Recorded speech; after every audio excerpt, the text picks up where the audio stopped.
Hello dear students, कैसे हैं आप सभी।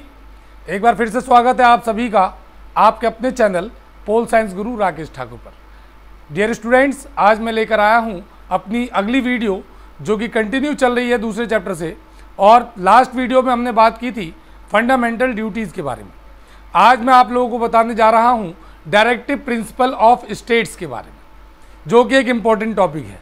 और ये टॉपिक ना केवल 11th क्लास के स्टूडेंटों के लिए बल्कि हर उन स्टूडेंटों के लिए इम्पोर्टेंट है जो यूपीएससी या किसी बड़े एग्जाम की तैयारी कर रहे हैं, और उन्हें भी इसकी बेसिक नॉलेज होनी चाहिए अगर उन्होंने पॉलिटिकल साइंस को एज अ सब्जेक्ट चुना है। तो फ्रेंड्स, आज की इस वीडियो के अंदर मैं आपको बताऊंगा कि डायरेक्टिव प्रिंसिपल ऑफ स्टेट्स होते क्या हैं, इनके गोल्स क्या हैं, पॉलिसीज क्या हैं, और कौन कौन सी बातों को हम डायरेक्टिव प्रिंसिपल ऑफ स्टेट्स के अंदर शामिल करते हैं। सबसे पहले यह समझना जरूरी है फ्रेंड्स कि डायरेक्टिव प्रिंसिपल ऑफ स्टेट्स होते क्या हैं। तो directive principle of states are some rule and regulations, are some guidelines which are given to the central government or state government by our constitution, and it depends on the nature of the state government or the central government whether they adopt them or not। यानी राज्य के नीति निर्देशक सिद्धांत कुछ ऐसे guidelines होते हैं, कुछ ऐसे दिशा निर्देश होते हैं, कुछ ऐसे आदेश होते हैं जिसे मानना या ना मानना राज्य सरकारों और केंद्र सरकारों के नेचर पर डिपेंड करता है, जिसे फोर्सफुली लागू नहीं किया जा सकता।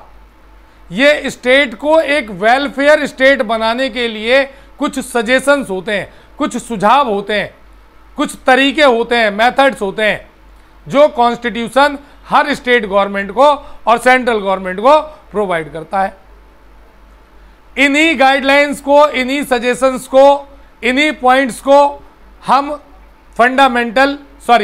डायरेक्टिव प्रिंसिपल ऑफ स्टेट्स कहते हैं डियर स्टूडेंट्स, यानी राज्य के नीति निर्देशक सिद्धांत।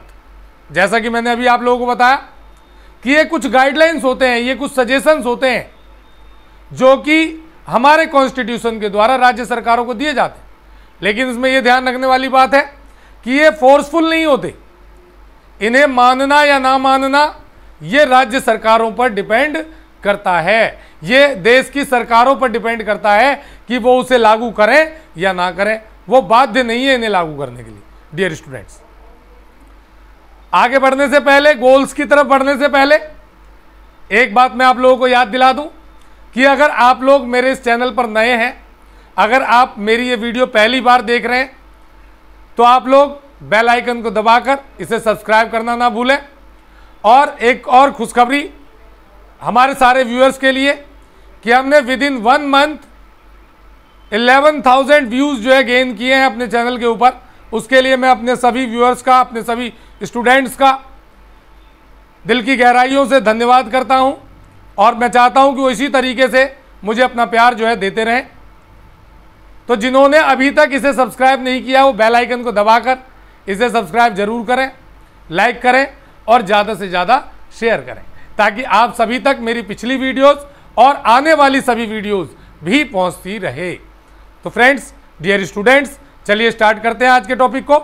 जैसा कि मैंने भी आपको डायरेक्टिव प्रिंसिपल ऑफ स्टेट्स के बारे में बताया, अब हम बात करते हैं कि इसके गोल्स क्या हैं। गोल्स मतलब उद्देश्य क्या है, मोटिव क्या है, क्या लक्ष्य लेकर बनाया गया, इसे हमारे कॉन्स्टिट्यूशन के अंदर लिखा गया। तो सबसे पहला है गोल इसका friends, to promote social, economical and political justice among people. यानी लोगों के बीच सोशल, पॉलिटिकल और इकोनॉमिकल जस्टिस को लाना। सोशल जस्टिस से मतलब यह है कि सोसाइटी में किसी तरह की कोई पार्शियलिटी ना हो। गवर्नमेंट ऐसे प्रोग्राम्स ऑर्गेनाइज करे, गवर्नमेंट इस तरह के कार्यक्रमों का आयोजन करे जिसमें हर कास्ट, हर वर्ग के लोग जो हैं जुड़े, आपस में भाईचारा बढ़े, किसी तरह की इनइक्वालिटी ना हो सोसाइटी के अंदर। ये सोशल इनइक्वालिटी को दूर करने की बात करता है। पॉलिटिकल का मतलब यह है कि राजनीति में हर एक आदमी बराबर है। हमने डेमोक्रेटिक सिस्टम को अपनाया है। आप लोगों ने पढ़ा होगा पहले की क्लासों के अंदर भी इसके बारे में कि डेमोक्रेटिक सिस्टम को हमने अडॉप्ट किया है, और डेमोक्रेटिक सिस्टम जो है हर नागरिक को बराबर का अधिकार देता है। डियर स्टूडेंट्स, हमारे देश के हर नागरिक को यह अधिकार है ये उसका अधिकार है कि वो इलेक्शन में कॉन्टेस्ट कर सकता है, यानी इलेक्शन लड़ सकता है, किसी भी पार्टी का मेंबर बन सकता है, किसी भी पार्टी का प्रचार कर सकता है जिससे उसके मन मेल खाते हो। किसी के ऊपर किसी तरह का कोई पाबंदी नहीं होती फ्रेंड्स। यह कहलाता है पॉलिटिकल इक्वलिटी लाना, यानी कि जस्टिस लाना। और इकोनॉमिकल का मतलब यह है कि सभी लोगों को इस तरीके से ट्रीट करना कि ऐसा ना हो कि एक तो बहुत ज्यादा अमीर हो जाए और दूसरा जो है बहुत ज्यादा गरीब रह जाए। इकोनॉमिकल जस्टिस का मतलब यह है कि हर आदमी को कम से कम उसकी बुनियादी जरूरत की जो चीजें हैं वो सही प्रकार से मिलनी चाहिए, उसमें किसी को किसी तरह की कोई दिक्कत ना हो।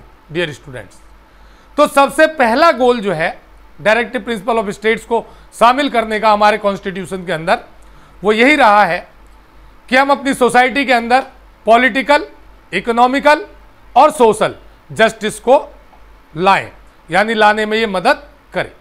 दूसरा पॉइंट है friends, to work for common good, यानी ऐसे कामों को किया जाए जिससे किसी एक आदमी का भला ना हो रहा हो, जिससे कुछ लोगों का भला ना हो, बल्कि पूरी कम्युनिटी, पूरे देश का, देश के सभी नागरिकों का भला हो। ऐसे रूल रेगुलेशंस बनाए जाने चाहिए, इस तरह की पॉलिसीज बनाई जानी चाहिए जिससे कि कोई ये ना कहे कि एक पर्टिकुलर किसी एक धर्म के लोगों को बेनिफिट मिला या पर्टिकुलर किसी एक जाति के लोगों को फायदा मिला। ऐसे काम करना चाहिए, इस तरह की पॉलिसीज बनानी चाहिए जिससे कि कॉमन गुड, यानी सब लोगों को फायदा मिले, किसी को नुकसान ना हो। यह इसका दूसरा गोल रहा है फ्रेंड्स। तीसरा, to provide equitable distribution of services, यानी जितनी भी सेवाएं हैं देश के अंदर वो सभी को एक बराबर मिले। ऐसा ना हो कि जो अमीर है उसको ज्यादा फायदा मिल रहा हो और जो गरीब है उसको उसके साथ पार्शियलिटी हो रही हो, बल्कि गवर्नमेंट के द्वारा जो भी सर्विसेज हैं वो सभी लोगों के लिए इक्वल होनी चाहिए। देश का हर नागरिक जो है वो बराबर है, किसी के साथ जाति, धर्म, वर्ण, लिंग, भाषा के आधार पर किसी तरह की कोई पार्शियलिटी ना हो। ये चीज देखना भी हमारे डायरेक्टिव प्रिंसिपल स्टेट से मिलता है।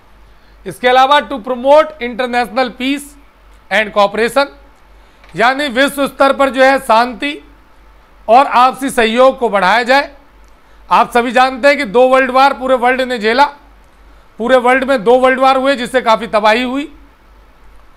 तो हमें भी दूसरे वर्ल्ड वार के बाद ही आज़ादी मिली थी, हमने भी दोनों वार के नुकसान को झेला था क्योंकि हमारे सोल्जर्स ने भी उसमें पार्टिसिपेट किया था, भले हम लोग उस समय कॉलोनल थे ब्रिटेन के। तो हमने ये डिसाइड किया कि तीसरा वर्ल्ड वार कम से कम ना हो, इंटरनेशनल पीस को हम बढ़ाएं, जहां कहीं हमारी जरूरत हो हम सबके साथ खड़े हों और वर्ल्ड में जितने भी कॉन्फ्लिक्ट्स हैं उनको सोल्व किया जाए, इंटरनेशनल पीस को क्रिएट किया जाए।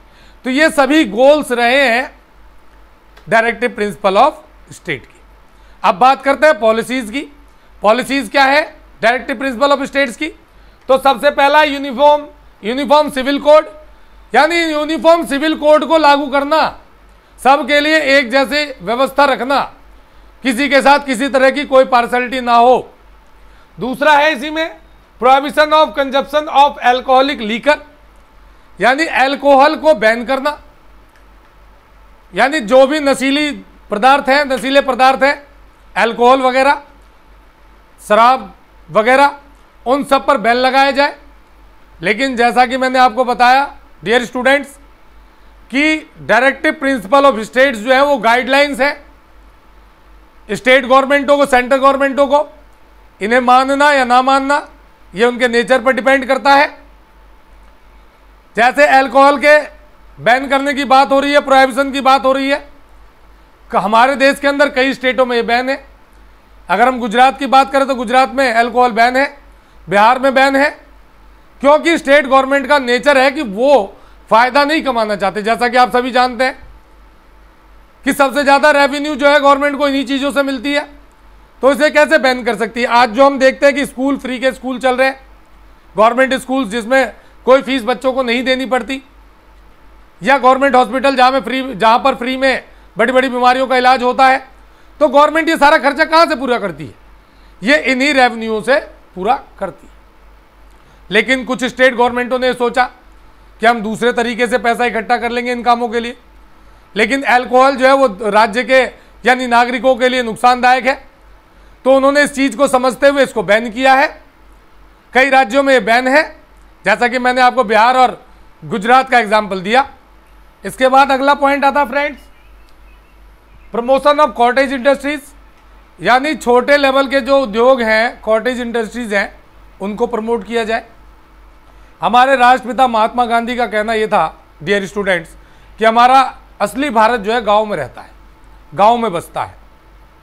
अगर हमें अपने देश को डेवलप करना है, अगर हमें अपने देश को सही मायने में आगे लेकर जाना है, तो सबसे पहले हमें विलेजेस को डेवलप करना होगा। उनका कहना यह था कि आज भी हमारे गांव में कई ऐसे गांव हैं जहां पर बिजली नहीं है, पानी की सुविधा नहीं है, जहां इंटरनेट तो बहुत दूर की बात है आज भी। तो उनका कहना यह था कि जब हमारे ये जो फार्मर्स हैं, किसान हैं, गांव के लोग हैं, कंट्री साइड के लोग हैं, इनका डेवलपमेंट हो जाएगा, उस दिन सही मायने में हम कहेंगे कि भारत जो है वो डेवलपमेंट की ओर बढ़ रहा है। उसी की ओर एक कदम जो है वो कहलाता है प्रमोशन ऑफ कॉटेज इंडस्ट्रीज।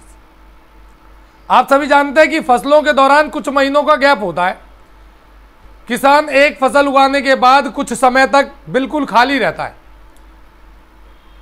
तो ये डायरेक्टिव प्रिंसिपल ऑफ स्टेट्स जो है इसी बात को बताते हैं कि अगर ग्रामीण क्षेत्रों के अंदर, अगर विलेज साइड में, कंट्री साइड में कॉटेज इंडस्ट्रीज को अगर स्टैब्लिश कर दिया जाए, लगा दिया जाए, जिसमें मोमबत्ती बनाना, अगरबत्ती बनाना, टोकरियां बनाना और कई तरह के हैंडक्राफ्ट के काम हो सकते हैं, तो जो समय किसानों के लिए खाली होता है वो उस दौरान इन कॉटेज इंडस्ट्रीज से अपने लिवलीहुड को बढ़ा सकते हैं, अपने लिविंग ऑफ स्टैंडर्ड को मेंटेन कर सकते हैं, अपने एक्सपेंसेस को मेंटेन कर सकते हैं।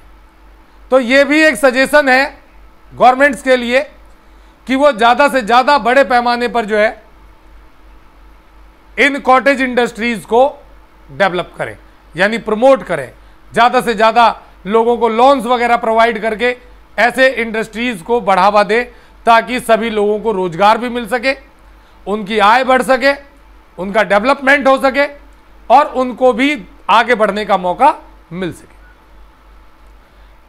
इससे अगला पॉइंट है friends, prevention of slaughter of useful kettles, यानी जो जानवर हमारे लिए यूजफुल हैं उनको मारने से बचाया जाना चाहिए। जैसा कि आपने देखा कि रिसेंटली में गाय को मारने पर जो रोक लगाई गई है। इसी तरीके से ये भी कहता है कि जितने भी यूजफुल एनिमल्स हैं, जिनसे हमें मान लो दूध मिलता है या जिनसे हमें घी मिलता है, जिनसे हमें ऊन मिलता है, ऐसे जानवरों को मारने से रोका जाना चाहिए। तो ये भी इसका एक पॉइंट रहा है, पॉलिसी रही है। अगला पॉइंट है promotion of village panchayat. Village पंचायतों का भी एक इंपॉर्टेंट रोल रहा है डियर स्टूडेंट्स। आप जानते हैं कि हमारे राष्ट्रपिता महात्मा गांधी ने कहा था कि गांव की समस्याएं गांव के लेवल पर ही हल हो जानी चाहिए, क्योंकि हमारे जो किसान हैं वो बड़े भोले हैं, बहुत सीधे हैं। अगर वो कोर्ट कचहरी के चक्करों में फंसेंगे तो वैसे ही उनके लिए 2 वक्त की रोटी जुटा पाना कभी कभी मुश्किल हो जाता है।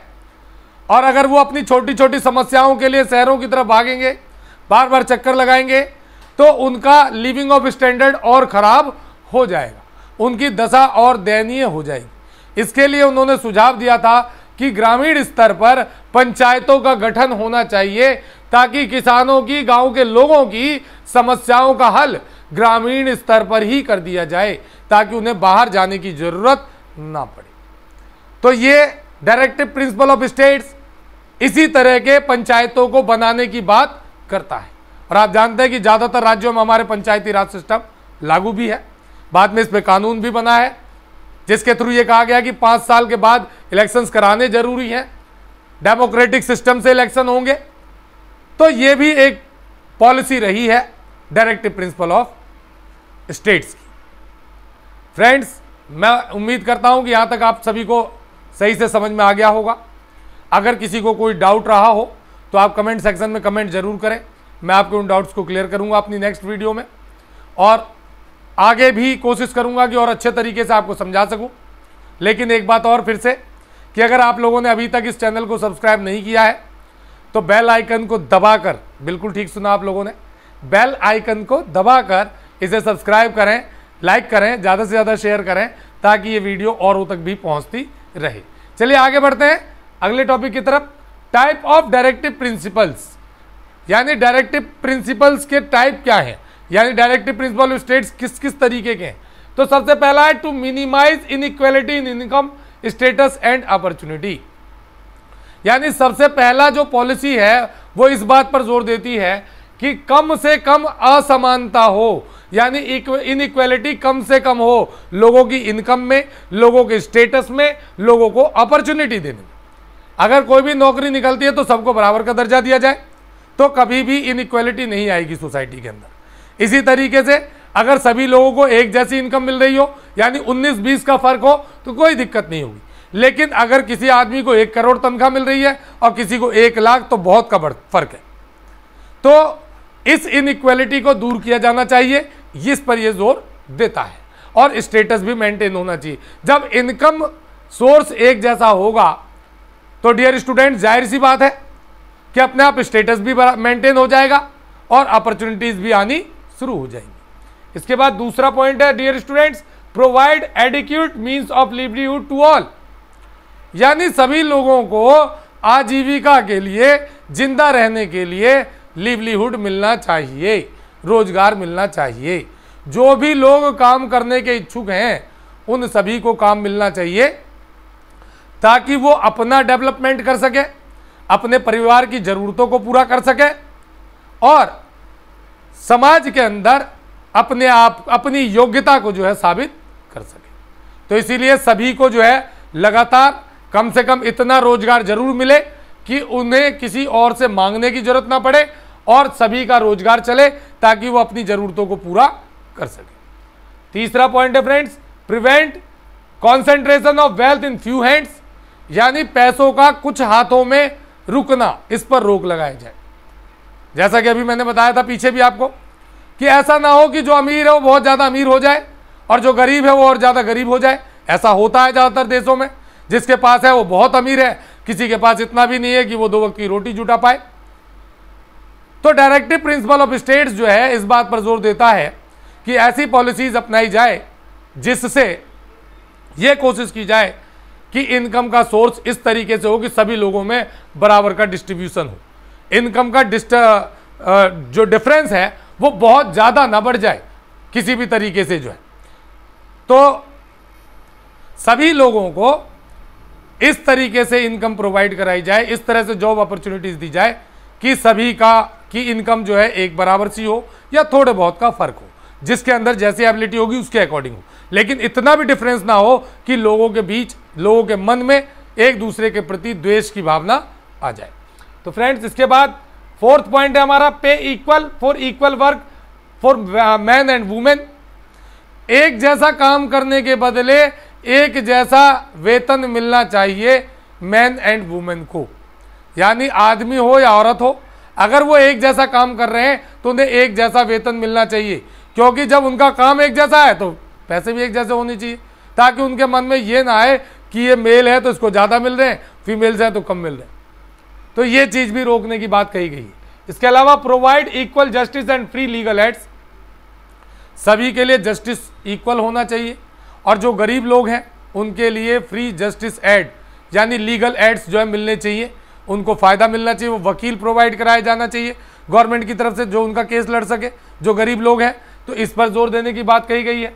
टू ऑर्गेनाइज विलेज पंचायत, पंचायतों का गठन सही तरीके से होना चाहिए अलग अलग लेवल पर, जैसा कि आप पढ़ेंगे आगे भी इसके बारे में कि ब्लॉक लेवल पर, स्टेट लेवल पर या डिस्ट्रिक्ट लेवल पर, अलग अलग लेवल पर जो है इसकी इकाइयाँ बनाई जाती हैं ताकि ये सही तरीके से एक इकाई के तौर पर, एक यूनिट के तौर पर काम कर सके।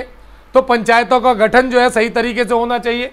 इसके अलावा providing good condition of work, सभी लोगों को इंसानों वाली जगह मिलनी चाहिए, यानी इन ह्यूमन कंडीशन ना हो, बहुत ज़्यादा पॉल्यूशन में काम ना करना पड़े, गंदी भद्दी परिस्थितियों में काम ना करना पड़े, काम करने की जगह साफ सुथरी होनी चाहिए ताकि किसी भी इंसान को किसी तरह की बीमारी का शिकार ना होना पड़े। ये चीज़ भी ध्यान रखने की बात जो है हमारा डायरेक्टिव प्रिंसिपल ऑफ स्टेट करता है। इसके अलावा to provide free and compulsory education for children, ये इस बात पर भी जोर देता है कि ये स्टेट की जिम्मेदारी है, ये राज्यों की जिम्मेदारी है, राज्य सरकारों की जिम्मेदारी है कि वो फ्री और कंपलसरी एजुकेशन जो है हर बच्चे को प्रोवाइड करे, क्योंकि एजुकेशन ही एक ऐसा माध्यम है जो सही मायने में देश को डेवलपमेंट की ओर ले जा सकता है। क्योंकि पढ़े लिखे लोग अगर होंगे तो उनकी सोच अच्छी होगी, अगर सोच अच्छी होगी तो वो देश के हमेशा हित में काम करेंगे, वो कभी देश के लिए नुकसान पहुंचाने का काम नहीं करेंगे। तो इसीलिए कंपलसरी फ्री एजुकेशन जो है होना चाहिए बच्चों के लिए स्टेट के द्वारा। इसके अलावा to promote international peace and security, international peace और सिक्योरिटी को बढ़ावा दिया जाना चाहिए, यानी इंटरनेशनल लेवल पर ऐसे कार्यक्रमों का आयोजन हो जिसमें सभी देश आपस में भाग ले और आपस की अगर कोई प्रॉब्लम भी है तो उसका सॉल्यूशन भी निकाला जाए, सभी की सिक्योरिटी का ध्यान रखा जाए, हम किसी के मामलों में इंटरफेयर ना करें, कोई हमारे मामलों में इंटरफेयर ना करे, और टाइम टू टाइम अच्छे रिलेशंस बनाने की कोशिश करें दूसरे देशों के साथ। तो ये भी इसका एक पॉइंट रहा है। इसके अलावा to protect and improve the judiciary, देश की जुडिशरी को प्रोटेक्ट करना, इंप्रूव करना, टाइम टू टाइम ज़्यादा से ज़्यादा उसको स्ट्रांग बनाना। इसके अलावा to protect to prohibits consumption of alcohol, ये पीछे भी पढ़ा हमने कि एल्कोहल के यूज़ को कम करना या पाबंदित करना, पूरी तरह से बैन करना। इसके अलावा organise small and cottage industries, लघु और कुटीर उद्योगों को स्थापित करना ताकि लोगों को रोजगार मिल सके छोटे लेवल पर अपने क्षेत्र के अंदर। इसके अलावा to prevent slaughter of useful cattles, जो यूजफुल कैटल्स है अभी पीछे भी पढ़ा था इसके बारे में हमने कि जो जानवर हमारे लिए यूजफुल है उनको मारने से बचाया जाए, उनको प्रिजर्व किया जाए, लोगों को रोका जाए कि ऐसे जानवरों को ना मारा जाए जिनसे हमें कई तरह की चीज़ें मिलती हैं। इसके अलावा to promote educational and economical interest of schedule caste and schedule tribes, हमारे देश में आप सभी जानते हैं कि कुछ वर्गों के साथ, कुछ कैटेगरी के साथ काफ़ी पार्शलिटी हुई पुराने समय में। तो ये डायरेक्टिव प्रिंसिपल ऑफ स्टेट जो है उनको अपलिफ्ट करने के लिए, उनके इकोनॉमिकल और एजुकेशनल स्टेटस को उठाने के लिए कुछ अलग तरह के प्रावधान करने का सुझाव देता है स्टेट गवर्नमेंटों को, ताकि इन शेड्यूल कास्ट और शेड्यूल ट्राइब के जो लोग हैं उन लोगों को भी आगे उठने का मौका मिले, वो भी समाज के दूसरे वर्गों के साथ कंधे से कंधा मिलाकर आगे चल सकें, वो अपने आप को अलग थलग ना समझें और जो पार्शलिटी पहले उनके साथ हुई है वो आगे फ्यूचर में ना हो। तो ये सारे पॉइंट्स थे फ्रेंड्स हमारे डायरेक्टिव प्रिंसिपल ऑफ स्टेट्स के। इस वीडियो के लिए इतना ही। अगली वीडियो में मैं आपको बताऊंगा कि डायरेक्टिव प्रिंसिपल ऑफ स्टेट्स और फंडामेंटल राइट्स के अंदर क्या डिफरेंस है। तो मैं समझता हूं कि आप सभी को ये समझ में आ गया होगा, अच्छी तरीके से समझ में आ गया होगा। अगर कोई डाउट रह जाए तो आप कमेंट सेक्शन के अंदर कमेंट कर सकते हैं, मैं आपके उन सवालों का जवाब दूंगा। और चलते चलते एक बार और फिर से आप लोगों से कहूँगा कि अगर अभी तक आप लोगों ने मेरे इस चैनल को सब्सक्राइब नहीं किया है तो इसे बेल आइकन को दबाकर ज़रूर ज़रूर ज़रूर सब्सक्राइब करें, लाइक करें, शेयर करें, ज़्यादा से ज़्यादा शेयर करें ताकि ज़्यादा से ज़्यादा लोगों तक ये वीडियो पहुँच सके।